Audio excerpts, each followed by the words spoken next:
What's up, guys? Welcome back to Corey Has Spoken. I'm going to react a little bit to the fight night last night, Thompson versus Holland. I'm not going to talk about all of the fights. I'm sorry. Some of the women's fights, I really struggle to even get into many of the women's fights these days. If it's not Valentina Shevchenko or Amanda Nunes or a Chris Cyborg or a Molly McCann with a spinning back elbow or a spinning back fist. If it's not one of them, I just really have trouble getting into the women's fights.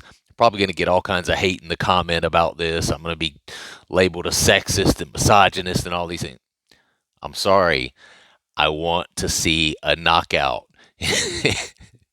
As talented as some of these women fighters are, 115 pounds, 125 pounds, they're just not strong enough to really hurt one another. And for me, one of the most exciting parts about MMA is that expectation of, oh, he's hurt, he might finish it, this, that, the other. It's not going to happen with women. And when you see these women go in there for a kickboxing match or a grappling match, most of the time, you're in it for the long haul. You're in it for the 15 minutes. You're in it for the 25 minutes, whatever, however long the fight is. You're in it for that amount of time. So get comfortable. They usually do not end early. And that, for me, you know, that's part of the appeal of the sport for me. It always has been the finishes. And, that's part of the excitement surrounding it, and I think it is for most people. So I just want to say right out of the gate, I'm not a huge fan of the women's fights. Let's just be honest. I respect what they do, and many of them are very skilled and technical and talented, but they just can't finish fights, man. Anyway, if you like the content, please do subscribe and ring that notification bell so you can get those whenever I post a video. So let's start Elkins versus Pierce. So I'm just going to say this. Elkins needs to retire. He never was the most talented guy, and now it just seems to be getting worse. It's one of those things. Elkins is one of those guys where he never was that great. He was always that guy that, he's got a hell of a chin. He's got a really good gas tank. Man, that guy just won't go down.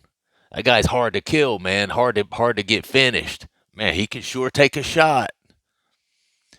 You don't want to be known as that guy who's just really good at taking a shot. And Darren Elkins is that guy. As the sport has evolved, he really has not. And I find it ironic because he has the damage on his chest, and everyone knows that's supposed to mean him inflicting damage. But I'm telling you, in the last probably 5 fights I've seen of his, um, that's on his chest because he's the one taking the damage. And I think he needs to stop taking damage and go ahead and retire because he's just getting beat by everybody. So that's what I'm going to say about that fight. Moving on up the card. Yeah, so Michael Johnson versus Diakase. Diakase looked pretty surprised when he lost that fight, even though it was a unanimous decision going to Michael Johnson. I thought Michael Johnson definitely won that fight. Diakase looked good at first. He's a very explosive guy, but um, I kind of think it got to a point where once he realized that he couldn't take Michael Johnson down, um, you're probably going to be on the losing end of that battle. Michael Johnson has really quick hands, man. He throws everything in multiple punch combinations, 2, 3, 4 punch combinations. He's quick and explosive with it, especially in the pocket. And I think Diakase felt that from Johnson early in the fight. He did attempt to take him down several times, but Michael Johnson has great wrestling. Even more so, he has great anti-wrestling, so he was really able to keep Diakase from getting him to the ground. And once Diakase realized that he couldn't get him to the ground, he became resigned to just making it a stand-up striking match. And Diakase has good kicks, and he has some unorthodox techniques and stuff like that, which is great, but he just doesn't have the boxing that Michael Johnson does. And I think at the end of the day, that's that's kind of what we saw was the boxing of Michael Johnson getting it done. Because as you know, Michael Johnson's been in there with the best. I mean, this guy, KO'd Dustin Poirier back in his earlier days, so that gives you a glimpse into what kind of striker he is, especially as a boxer. So I wasn't surprised to see him get the edge over Mark Diakase, provided that was a striking match. So anyway, Michael Johnson's still doing his thing. He's getting a little bit older, kind of coming to the end of the road. So it's good to see another one of the old heads getting it done last night. I'm an old head. That's why I say that. Anyway, moving on up the card. Michael Johnson. Yeah, so Guida versus Holtzman.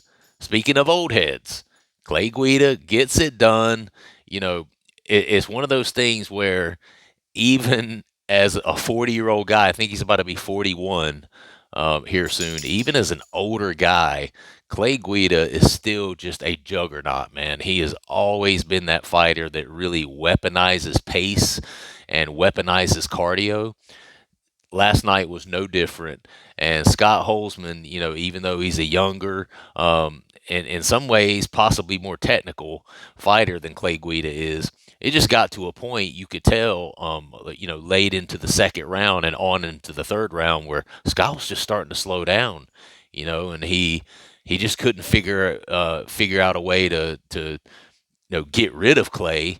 And Clay's one of those guys, man, that if you don't get rid of him in the first round and a half, but by end of round two, if you don't get rid of him, if your cardio is not on point, you're going to be in trouble that third round. He is one of the best at weaponizing pace. He's always been that way, and he's just one of those guys that's just relentless, relentless, relentless. He's going to keep that pressure on you, keep that pace on you, and if you're not able to maintain and you slow down at all, then you're going to be a sitting duck because Clay Guida is not going to slow down, and that's what we saw last night. I think Scott Holtzman probably is the better fighter. I think he's probably a little more technical than Clay Guida is. Not that Clay Guida is bad, but he's more old school, and I don't think his skill set necessarily has evolved that much. He's fighting the same now as he was 10 years ago, 15 years ago. But one thing that he has that still works for him to this day is that pace that he sets, and guys just aren't used to it, and they get overwhelmed by it, and kind of resign to just walking him down and trying to do what they can. And Clay Guida got the job done. So congrats to him, man. The guy's 39 years old, so another example of an old head getting it done. So I was proud of him. Moving on up the card, Hill versus Ducote. Perfect example of what I was talking about. Great fight. Angela Hill is a great fighter. I actually saw her fight live once here in Raleigh, North Carolina, where I live a few years back. Super fun fighter to watch, but again, with the women, I want to see a finish, man. I want to see a finish, and it just does not happen that often with the women, no matter how many good punches they land. I mean, when you're 115, 125 pounds, they don't have the upper body strength that men do either. They can take these shots all day and just kind of keep walking through them and keep walking through them. And, you know, cool to watch sometimes, but I get a little played out on these women's fights because I'm literally sometimes just when some of the women's fights come on, unless it's a big one, I'm gonna be honest, I just walk out of the room or I make myself a drink or I go talk to my wife or sometimes I just can't even sit there and watch because I already know what it's gonna be. To be honest, man, I'm gonna get a lot of hate. I'm not a woman hater. I love women, but it's just there's a reason that their fights are not quite as fun to watch. And I'm gonna stop talking about it now before I have a bunch of people slide my comments calling me a misogynistic bastard. Anyway, moving on up the card. Oh, yeah. So Price versus Rowe. Phil Rowe missed weight for whatever reason, and as the fight began, I was a little bit concerned about that because he looked like he began to tire out um, on into maybe the second round, And I thought, maybe that could have something to do with his training camp not going very well. Because, like I said, he did miss weight by 3.5 pounds, which is sometimes a sign that something wasn't going right with their training camp. Some sort of injury. Maybe they weren't really able to get all their cardio in and get that weight dialed in like they needed to. I don't know what that was for him. He still was able to get it done against Nico Price. Again, Nico Price, one of those guys, tough as nails. A pretty good level of skill, but he's not necessarily grown and evolved with the sport, and he's been in this sport for a while. Much respect to Nico Price, but Phil Rose just uh, able to get it done in the end. He was a bigger individual, definitely the harder puncher in this, and it was one of those things where it was just a matter of time. And if he was able to, really get his hands on Nico Price and catch him with something, I felt like he was going to end up getting like a TKO finish, and that's exactly what happened. And Nico Price, as he began to slow down a little bit on into the fight, he just wasn't able to stay away from it, and then ultimately the fight was stopped. So good job for Phil Rowe getting that done. Um, yeah, Anders versus Dawkins. I don't know what's going on with the Dawkins brothers. Um, I don't know. I mean, that they say that it wasn't even a punch that knocked him down. That somebody actually spit a spitball from the crowd, and the spitball came and hit him in the face and knocked him out clean. I mean, that's what I heard. I'm just saying. I also read another report where, like, there was a fly, like flying around the octagon, and it landed on his head, and he fell down. Not sure which is true, but I think it's one of those. Or maybe it's just a strong wind gust going through there knocked him out. I'm not sure it was one of those three things, but Kyle Dawkins gets knocked out way too easily these days. I'm not sure what that is. I mean, you look at him and his brother both, and the way they're built. Um, they're not in the greatest shape. Let me take that back. They are in good shape. Obviously, their cardio is in good shape. They're not the most well muscle guys. It makes me wonder if they are cutting too much weight, and that could be what the problem is. He's 6'3" for that weight class. That's a big guy for that weight class. And I think it definitely could be that he's cutting too much weight. And that's one of the reasons that anytime he gets breathed on too hard, he falls down. Yeah, unfortunately, I was kind of afraid this was going to happen because it's not been looking good for Dawkins recently. But yeah, Dawkins gets knocked out again. Seems like you can't keep from getting knocked out these days. Hermanson versus Delice. Unfortunately for Jack Hermanson, I felt like he had a better chance to beat Derek Brunson than Delice. And when I heard Derek Brunson was out and Delice was in, the first thing I thought was, oh, oh. With that said, Jack Hermanson looked good until that moment. Delice is like a Roman gladiator, man. I mean, there's a reason this guy's named Roman. he he's really really good, very very powerful, very very explosive for a middleweight, and he Jack Hermanson once he got hit good, he just wasn't able to. He just wasn't able to do anything with Roman, and I was kind of afraid that was going to be the case, to be honest, and it was. So Roman Delice coming in last minute replacement for Derek Brunson and then beating Jack Hermanson. So, he's looking to move up in this division, and he's good on the mic. He's calling people out. I mean, he's wanting to move on up there and take a high profile fight, and I think he deserves it after what he did to Jack Hermanson. Jack looked good.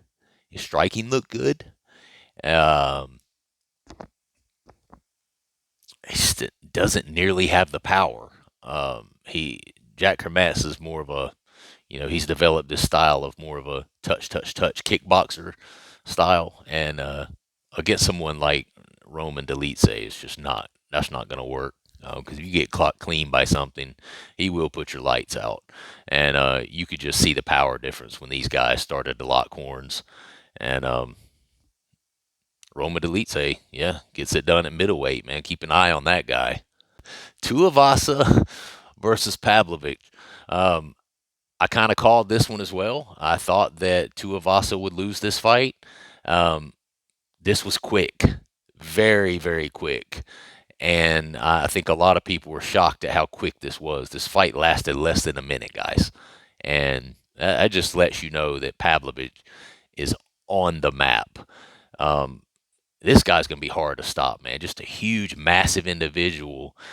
A crazy, crazy reach. This guy has a reach that is 9 inches longer than Tai Tuivasa. Now, granted, Tai Tuivasa doesn't have the most long arms in the world, but this guy's reach at the same weight class as Tai Tuivasa is 9 inches bigger than Tuivasa. So if he's able to use that going forward, I see this guy being a real problem for anyone in the heavyweight division. So yeah, man, he Pavlovich got it done, and I was thinking that he might beat Tai Tuivasa, and he did. He proved me right. So good job for him. Matt Schnell versus Nicolau. I thought Matt Schnell was going to get this done. Matt Schnell did not get this done. Nicolau proved to be a better striker than what I gave him credit for. I was thinking that Nicolau was the grappler in this scenario, and that Matt Schnell was the guy who was more well-rounded and who was going to be able to take the fight where he wanted to take the fight, and that did not happen. Nicolau surprised me. His striking is, in my opinion, much improved, and he was able to get the finish over Matt Schnell. So that was a great fight as well, and Nicolau, he continues to surge in that division, and I think that guy's going to be a problem for anyone within that division as it moves on through. Another old head gets it done in Dos Anjos versus Barberena. Dos Anjos did what I thought he couldn't do. I thought going up against somebody like Barberena at welterweight, who Barberena is obviously a much bigger individual. I thought that Dos Anjos was going to have trouble taking him down, and then if he did have trouble taking him down, I felt like it was going to go. I mean, Barberena stood with and beat Robbie Lawler recently, and Robbie Lawler is at his level of striking and his strength in his striking in terms of his knockout power is much more than his Dos Anjos. Now, Dos Anjos is a much more well-rounded fighter than Robbie Lawler is, but basically he was able to take Barberena down, and it showed that Barberena has a lot of improvements to make on his grappling, on his ground game, because once it hit the ground, he just, in comparison to Raphael, he looked like a fish out of water. He just wasn't able to get anything going, and Dos Anjos actually beat him by submission. So that ended up to be a surprise for me. I was expecting Barberena to be able to resist the takedowns and have the anti-wrestling to keep it on the feet. And then once he started touching Dos Anjos and hitting him with those big bombs, that Dos Anjos was just going to crumble. And that did not happen. That did not happen at all. And Dos Anjos proved me wrong. He was an older guy. I think he's 37, 38 right now, coming to the twilight years of his career.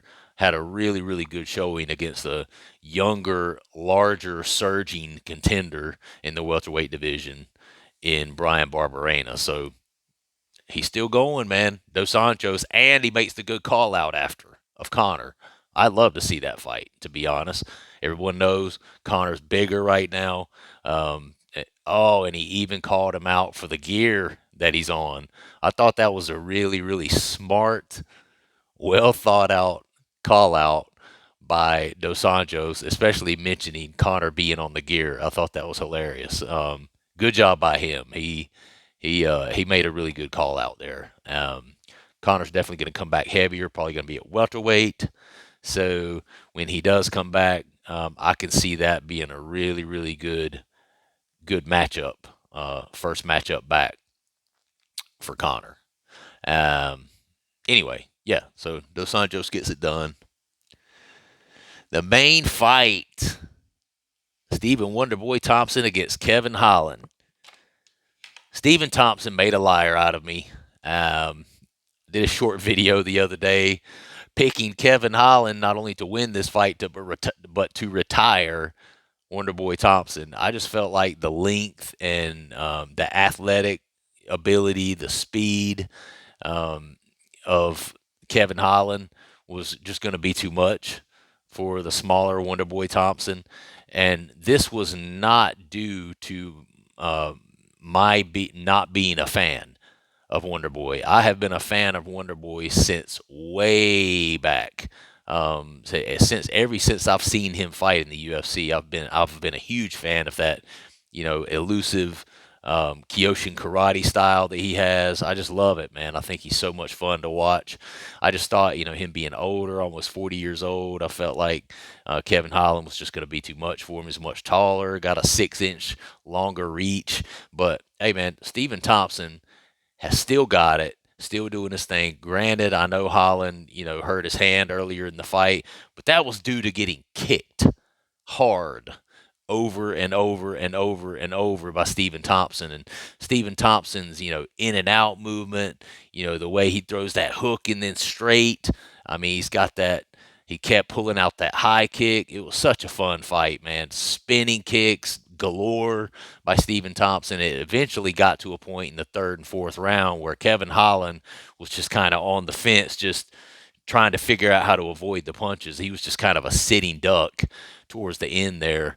And Stephen Thompson's movement and that in and out movement, the way he comes in, lands, and then by the time Kevin throws a counter, he's back out. And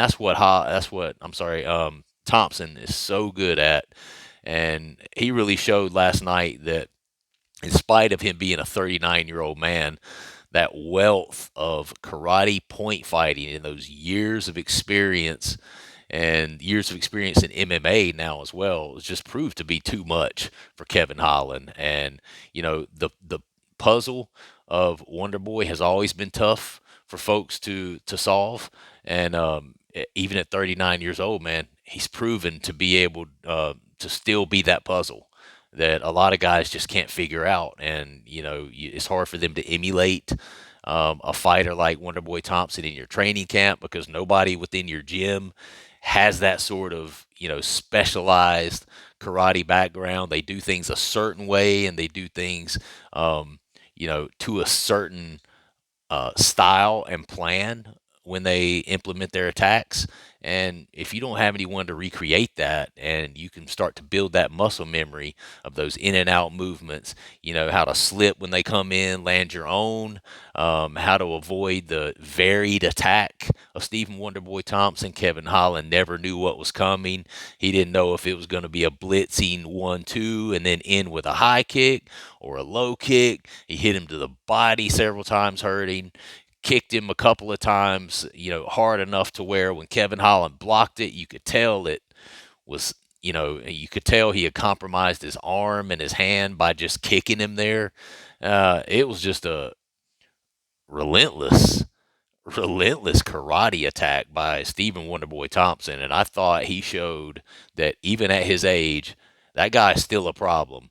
If you keep him away from the wrestlers, he's going to beat just about anybody out there. And if he, at his age, can tighten up his anti-wrestling game a little bit, I mean, Stephen Thompson can still beat, most of the top guys at welterweight. His striking is just that good. But anyway, Kevin Holland sat down at the end of the fourth round, and they waved it off. He was done. And the